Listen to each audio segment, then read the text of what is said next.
This podcast is sponsored by IQ Bar. I've got good news and bad news. Here's the bad news. Most protein bars are packed with sugar and unpronounceable ingredients. The good news? There's a better option. I'm Will, and I created IQ Bar plant protein bars to empower doers like you with clean, delicious, low-sugar brain and body fuel. IQ Bars are packed with 12 grams of protein, brain nutrients like magnesium and lion's mane, and zero weird stuff. And right now, you can get 20% off all IQ Bar products, plus free shipping. Try our delicious IQ Bar sampler pack with 7 plant protein bars, 4 hydration mixes, and 4 enhanced coffee sticks. Clean ingredients, amazing taste, and you'll love how you feel. Refuel smarter, hydrate harder, caffeinate larger with IQ Bar. Go to eatiqbar.com and enter code BAR20 to get 20% off all IQ Bar products, plus free shipping. Again, go to eatiqbar.com and enter code BAR20.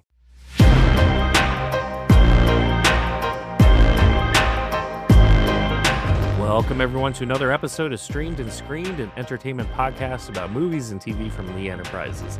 I'm Terry Lipshetz, managing editor of the National Newsroom at Lee, and co-host of the program with Bruce Miller, longtime entertainment reporter, and you're a pretty popular guy, right? How many popularity contests have you won in your life? I have won some, but then I've been beaten by people, and I'm just livid when that happens.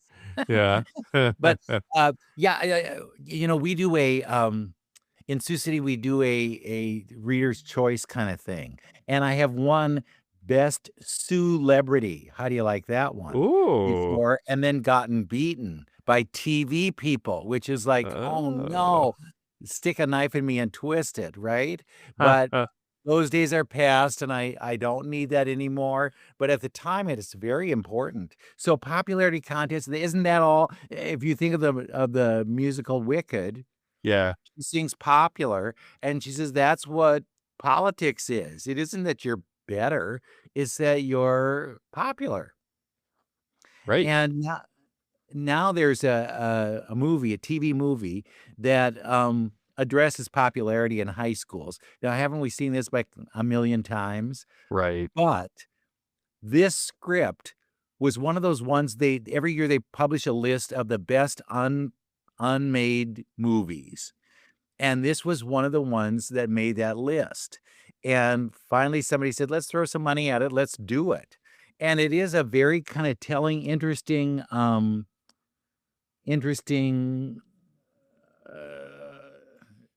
check of all of that, if you will. It isn't what you think. It's about 2 candidates for student council or student government in a high school. And Okay. these 2 kids that are kind of, snarky, and the boy is kind of a rebel, and the girl's kind of like, she thinks she knows everything. And they square off with their candidates and decide that they are going to beat each other. And it's just a battle for them. It has nothing to, I don't think we care that much about the ones who are actually running, but these 2, like they're campaign managers is what they amount to be. Right. And they just square off and really hate each other. The show is called How to Lose a Popularity Contest. And it stars Chase Hudson, or as you might know him, Huddy, and Sara Waisglass. And Chase is one of those influencers / musicians. He's one of those kids who decided to just throw stuff out on TikTok, and he started getting an audience. And he grew to 30 million followers. Wow. Can you Wow. believe that? That's a lot. I don't know what that would be like. I said to him, I said, well, now, what do I have to do to be an influencer? And he said that he would follow me, and Sarah said she would follow me too. So I've got 2. But it boggles the mind. And with him, and you'll hear this in this interview because I want you to understand what's going on here. He was one of those kids who felt like he was an outcast in school, where kids weren't, they didn't want to engage with him. He tried to make friends. They didn't want to be friends with him.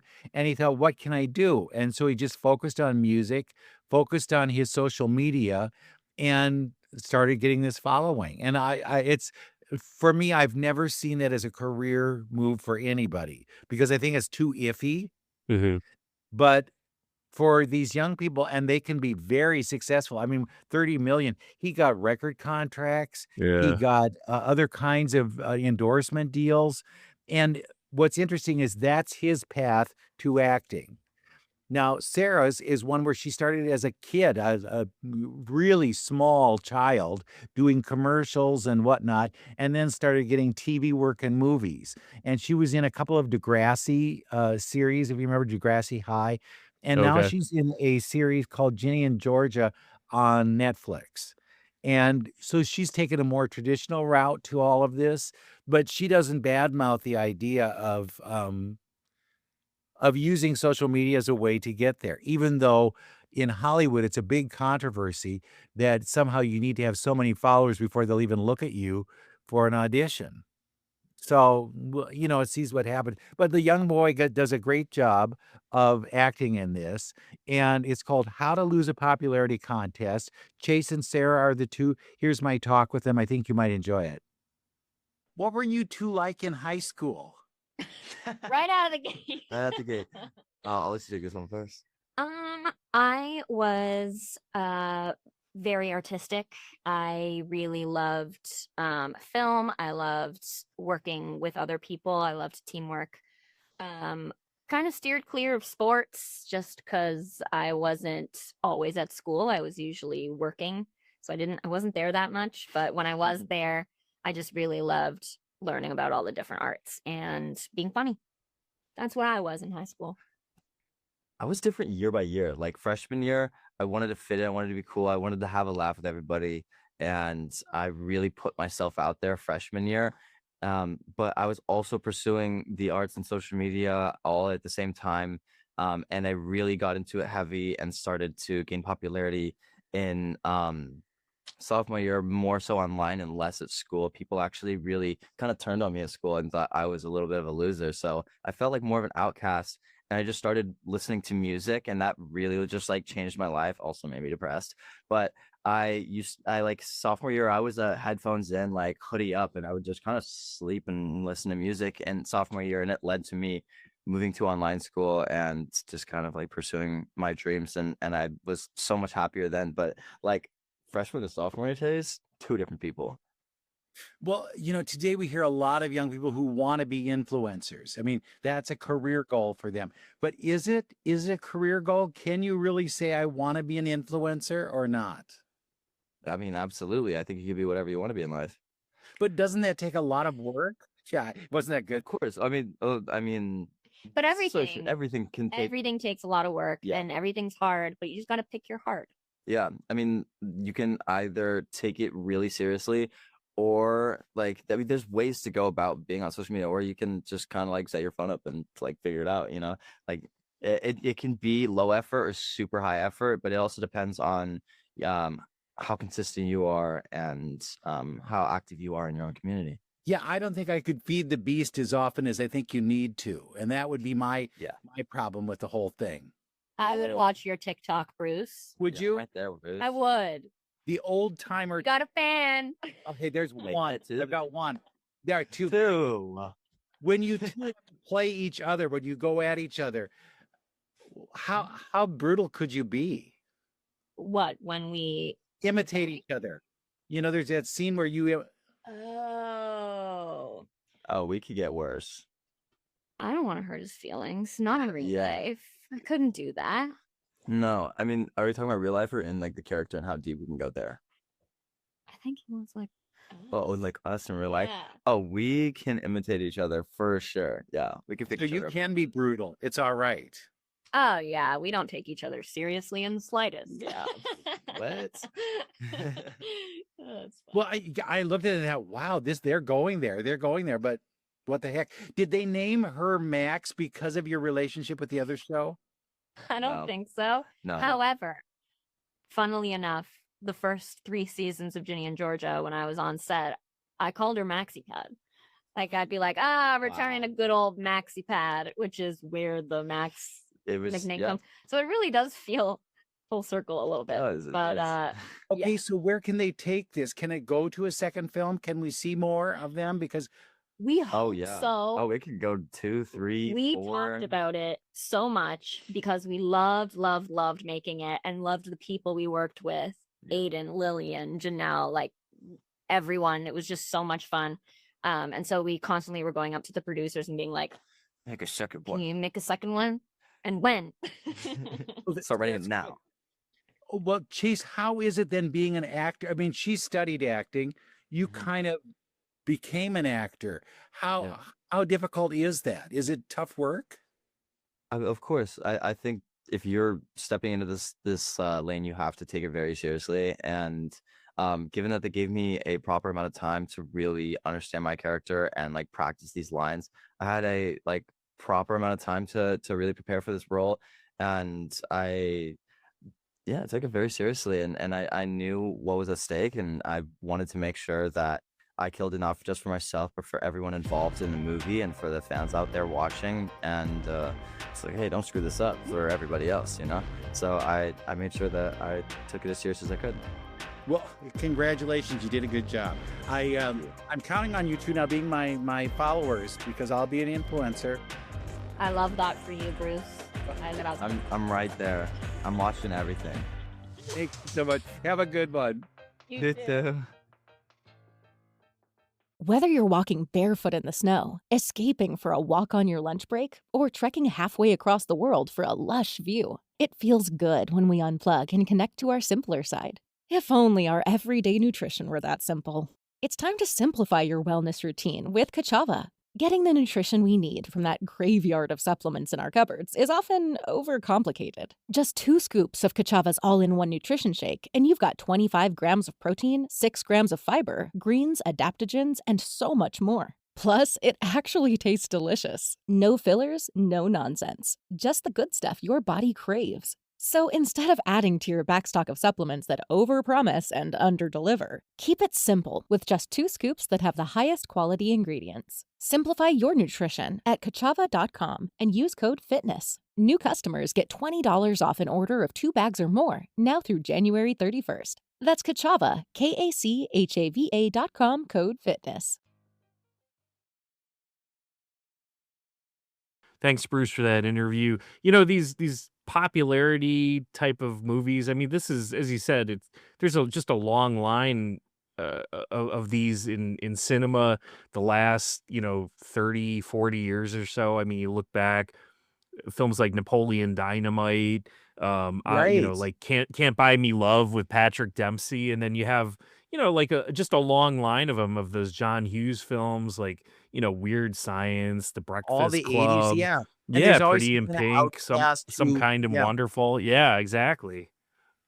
Yeah, I think that's a trope that really works no matter what the generation, because there's a different group of people who are feeling those feelings. Right. But now we look into the future. Let's go to the year 3000 and see Hmm. what those kids are like. Well, Yep. of course, Star Trek, leaving no galaxy unturned, has Yep. created a new series called Star Trek Starfleet Academy. And this is a look at the school where they're training them to be, Starfleet people. So it's a high school-ish kind of approach to Star Trek. Holly Hunter plays the chancellor of the school, and so she's kind of riding herd on all these kids.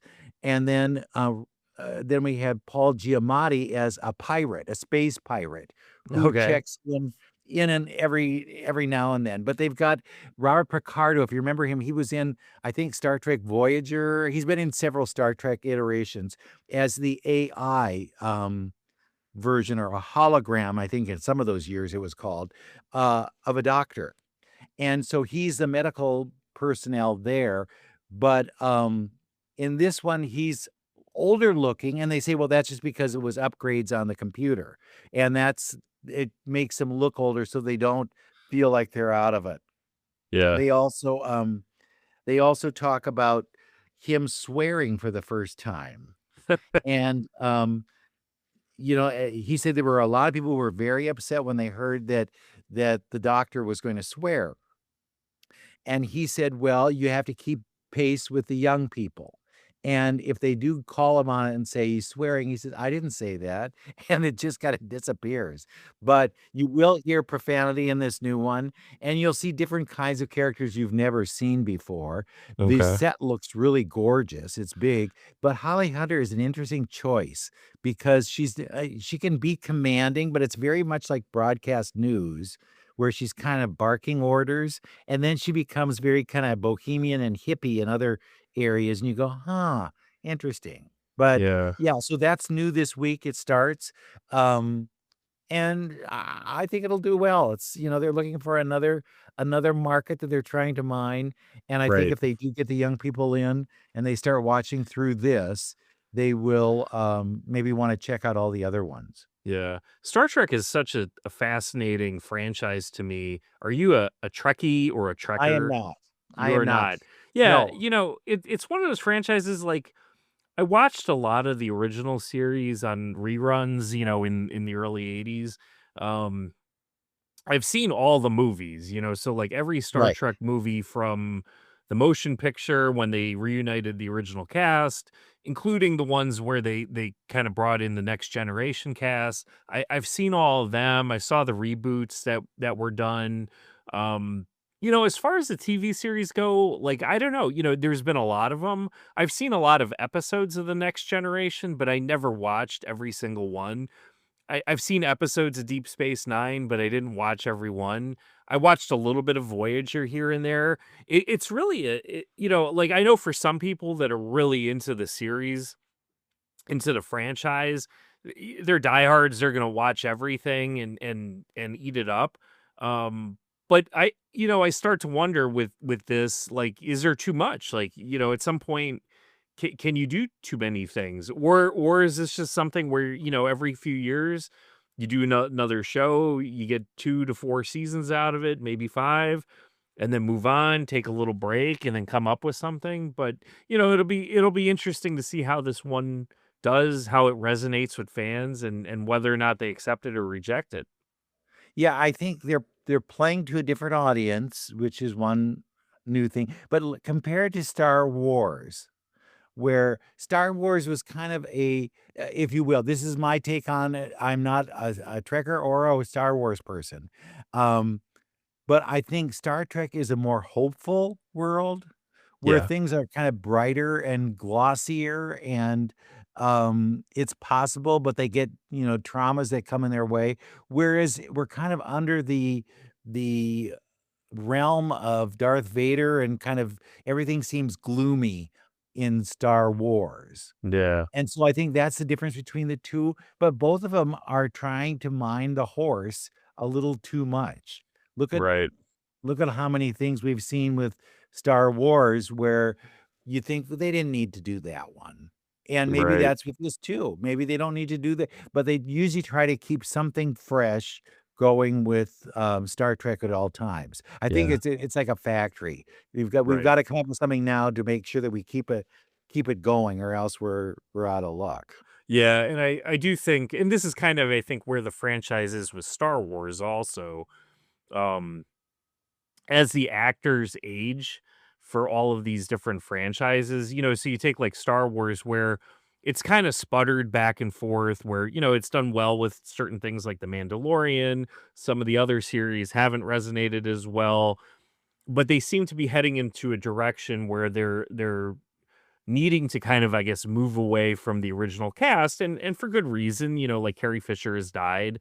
Mark Hamill's getting up there in age. I mean, he's still working, and there's been some times where they've brought him back for the voice and they've de-aged him Right. using, CGI and AI and stuff to make him look younger, but he's still participating. Um but, you look at it's really kind of the same thing with Star Trek, where, like, William Shatner's still alive, but most of the original cast has passed All away of at them. this point. Yeah. And even the Next Generation cast, they're all getting a lot older, and, can you keep bringing them back? And so in this case, they've spun the series forward 1,000 years or whatever it is, because at least there you can kind of break away from the Right. original, and kind of establish something new. But when you do that, you do run the danger of like this disconnection from what made you successful to begin with. So it's a really delicate balance you've got to play where you have to cater to the original fans, the ones that have been there forever, but at the same time you still need to grow audience, retain audience, and have to account for the fact that you just can't, like even if William Shatner wanted to participate in something new, I mean, he's like 90-ish years old, right? Right. You just You get one good show out of them, and that's it. yeah, you just, there's only so much you can do. You can only keep on bringing back, the Picard character so many times at this point because Well, these look at actors are getting older. this is like a lot of young people in this. And when they brought Will Wheaton on to Next Generation, it was an uproar. It was like, oh, why does this kid get to be on this show? Right. And they weren't friendly to him. Well, I think by having more kids, they can't pull that. Yeah. And you get mixes of Klingon and this or Klingon and that. So it's not just the same species. I don't know what you'd Right. even call that. Where they're mixing these character aliens from different areas. Right. But it's fun to see because it's somebody's idea. They dreamed it up and you go, yeah, but yet you still get kind of the format where they're in the captain's chair, which by the way, the captain's chair looks kind of comfortable, I think. I have sat in most of the captain's chairs Yeah. over the years, and they're usually hard, Oh, and they're sure. not all that they're not that and those little kind of like if they have uh, a bunch of buttons on the armrest, they don't do anything, but it looks cool if you're sitting there, and it's great for a picture. I have a lot Yeah. of great pictures of me in Star Trek chairs, Mm. but sitting there, forget it. And most of the things that the staff is working on, where he's the flight attendant or flight director or whatever it might be, they're just pressing glass because it's just lighting that lights up. So it's different, but that look is still there. And I think maybe that's what is the universal part of it is all of these starships look alike, Yeah. but Yeah. the people Yeah. in them are change. I know, and I've kind of, and this is part of the problem where streaming has really changed things, and reruns and how that is. There was a point in time a few years ago where I had started rewatching some of the older Star Trek series. Like I wanted to watch like as many of the Star Trek Next Generation that I could, and they had every series was on Netflix, but now all those shows have come off of Netflix because they're behind, Paramount Plus. 'Cause Paramount, of course, wants If they to can take buy it, advantage. they'll all be Yeah, on. right. They want their IP here, so so then it's like, well, do I want to subscribe to Paramount Plus to watch another thing, or is this, do I need to put it on rotation? I don't know. Like, I'm kind of curious. There's been a bunch of shows in recent years on Paramount where I've gone like, yeah, I wouldn't mind watching this one, but do I really want to subscribe to something else just to, catch a few episodes here or there? So it's a gamble too. You keep on rolling these things out, hoping to attract viewers to your standalone platform, but will they come? Is the built-in audience enough to keep them coming? The problem with a lot of that is that you're at the mercy of the one who owns the rights to the Right. material. And so if they decide, we're pulling this because we don't want it to get any attention or we want to launch it again, you can't see it whenever. So maybe Right. that we were right to buy the DVDs when they were Yeah. available because then you're the master of that ship. Right. I don't And this is a fascinating, it's not just the movies, but it's music. It's so many different things right now where people are starting to reconnect with physical media because it's that lack of ownership. I was thinking like, and I'm a record collector, and I Yeah. so in my collection I've got, I don't know, 2,000 to 2,500 records, somewhere in that range. I also have, somewhere in the range of 2,000 to 2,500 CDs. It's a lot. My wife is like, why do you still have those CDs? Why don't you get rid of them? You just stream and stuff. And I'm like, well, No. yeah, but what happens when they go away? And there's so many things that I either have on record, on vinyl or on a CD which it's just not available to stream. Neil Young got annoyed with Amazon, and he pulled all of his music off of streaming. Right. So like if I want to listen to Neil Young, like I either have to switch because I use Amazon Music.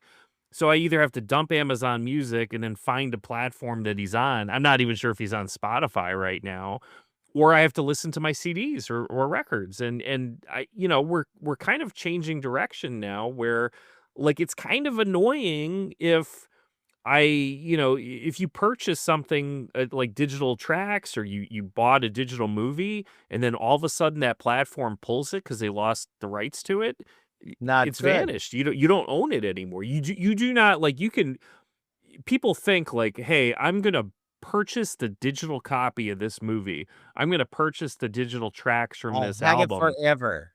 You will have it forever, and you don't. You do not own it. It's a long-term lease, and it's there for as long as it's there, and as soon as they pull it, it's gone, and you don't own it anymore.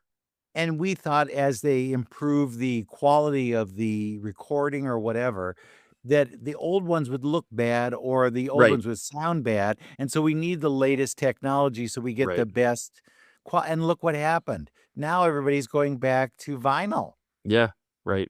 We want the old stuff. Yep. We don't. So I am a big proponent of purchasing the stuff if you want it. And I Yep. do buy the movies that I want to keep each year so that I Mhm. make sure that I don't lose it somehow in the process. And I Yeah. can watch it whenever, Right. Right. I still have a ton of movies on DVD. I don't buy movies. Do you know what I buy on DVD or Blu-ray? I buy the James Bond movies. Like, so anytime a James Bond movie comes out, Sure. I buy that. That's all I buy. Like I in the last 5 or 6 years, the only movies I've purchased a physical copy of are the James Bond movies because I Or don't want to lose access to them. or Disney movies.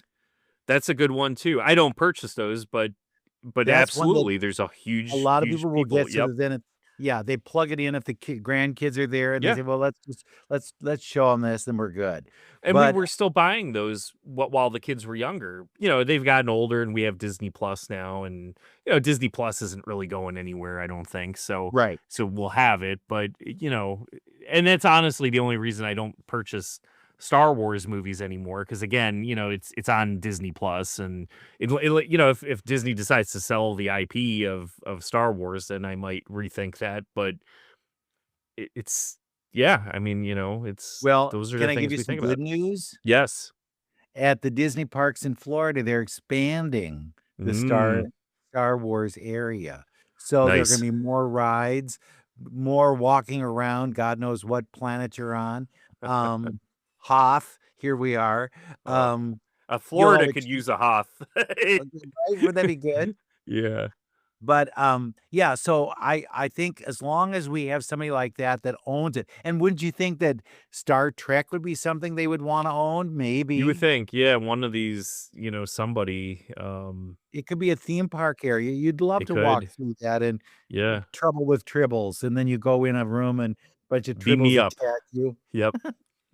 Beam me I up, think it could be good. Scotty. But I mentioned the theme parks. That brings up to mind a new documentary that is just incredible. Oh, It's that's right. called Disneyland Handcrafted, and it premieres this month.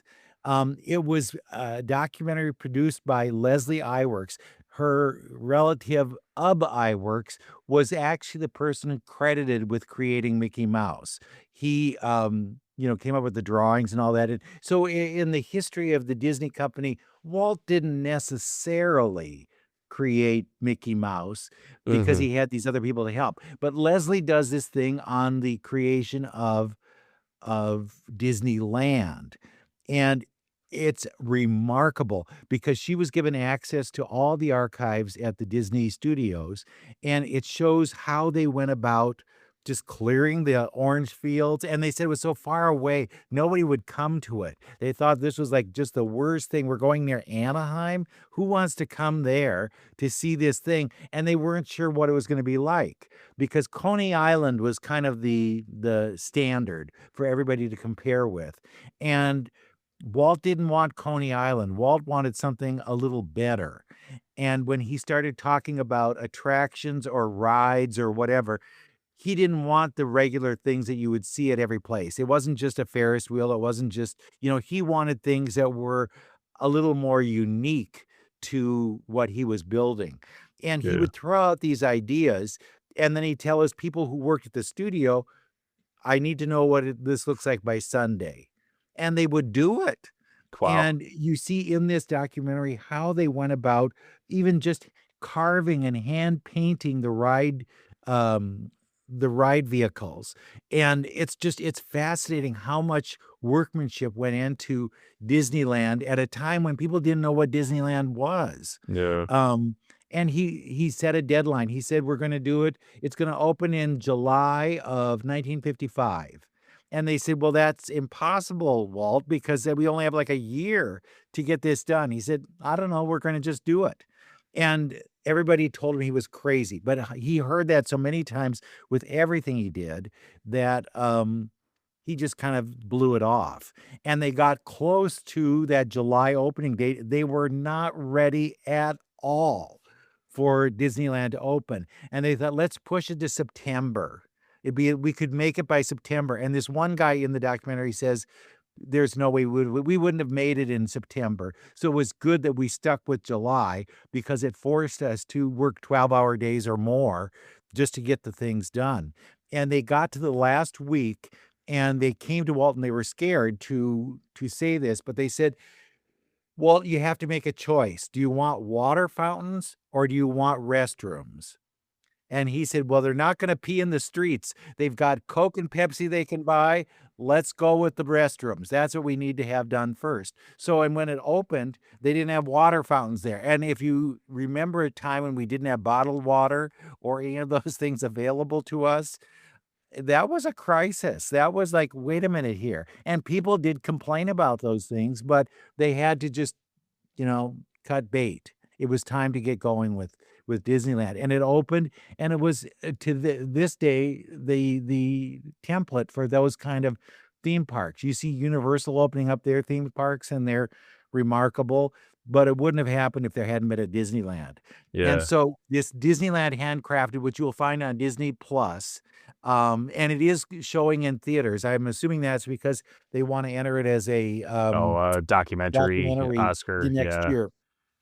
And it's in time with the 70th anniversary but it's very well made. There's so Yeah. much footage there that you have never seen. So if you're like a hardcore Disney person, you're going to go, I never knew this existed. And it's remarkable how you see them chipping away at this stuff. And, so many are smoking while they're on the job site. And you're going, wait a minute, that was another time because they were allowed to do those things and dressed up.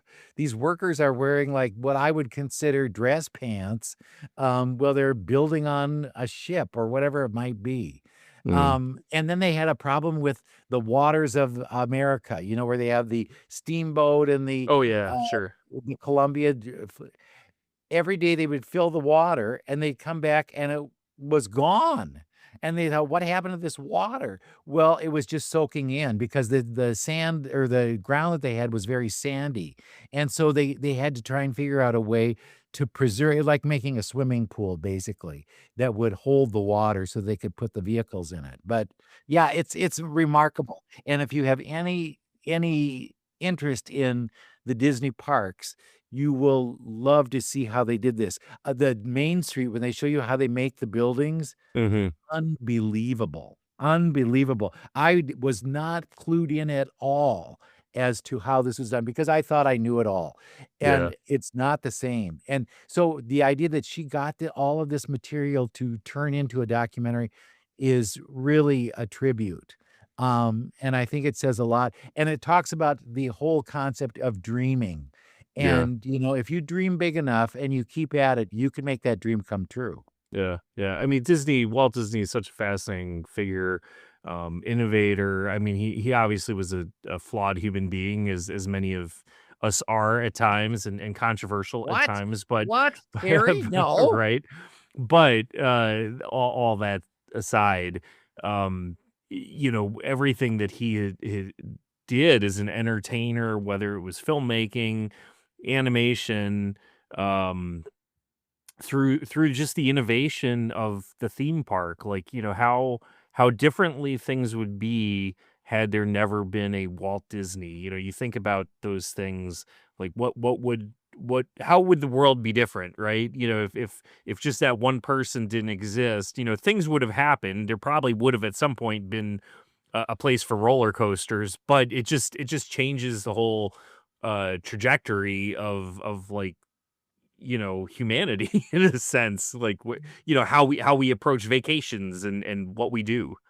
Look at some of those rides. Pirates of the Caribbean, it was Right. an original concept Yeah. for the parks, and then Right. they spun it into films. Yeah. Haunted Mansion, another one, that didn't succeed as well in films, but they were creating storytelling in Yeah. a theme park, and that Right. has always been a Disney byproduct. What's the story? Even when you're just riding on a roller coaster, there has to be a story to it, and so that's what's fun to see, but, they were dreaming up things that they didn't know what they did. How do you make this? We don't know. There's no book. They didn't have YouTube videos to look at to figure out Mhm. how to make this. They were coming up with it on the fly, and I think a lot of it was, because they were doing sets. They knew how to Mhm. make sets for movies, but then they didn't realize that those sets are temporary. They'll Right. last for as long as they need for shooting, but this has to be permanent, and they didn't realize that you needed to make things out of, concrete or, Right. it was so it lasted, and if there was a big rain or a storm or something, Yeah. it could survive. So Right. it's yeah, you get a chance to see how that all plays out, and Yeah. it's Yeah. really remarkable, but please look for it, and I'm not trying to throw you something 'cause I like Disneyland, but, it's a great look at what is possible if people dream big enough and if they put their mind to it, and then there are those people who will follow them and make it happen for them, and I think we need a little more of that creative thinking in Hollywood to come up with some new ideas, you know? Yeah. Yeah. Well, yeah, a lot to think about, a lot to digest. I mean, we've put out a lot for you today too, whether it's the teen movies, whether it's You going could deep into be an the influ future. You could wanna be an influencer and you Yep. wanna take it where it can go. You could be a Walt Disney who wants to build a theme park, you Yeah, know? there you It's go. it's remarkable. I can tell you, as my wife teaches, she teaches 4K right now, and she'll talk to the kids, like, what do you want to be when you grow up? I can tell you, influencer has started to pop up on Yeah, even with I 5-year-olds. It's I pretty crazy. I sound like that nutty old parent or grandparent who says, Yeah, "That's not a career. You're not gonna" we used to hear that, when I said I wanted to be a writer, and you yeah, go, "Well, uh, can you teach English? Maybe that's what right. you should do. Teach Yeah, English, because then at least you'd have a secure job." And that's what that's we're right. looking at with influencers now. It's like, I know. how do you kids do that? And the kids go, "Well, check my checking account. I got $6 million in the That's checking right. account." Yep. So what do I know? So, what do we know? And on that note, thanks for listening, and we'll be back again next week with another episode of Streamed and Screened.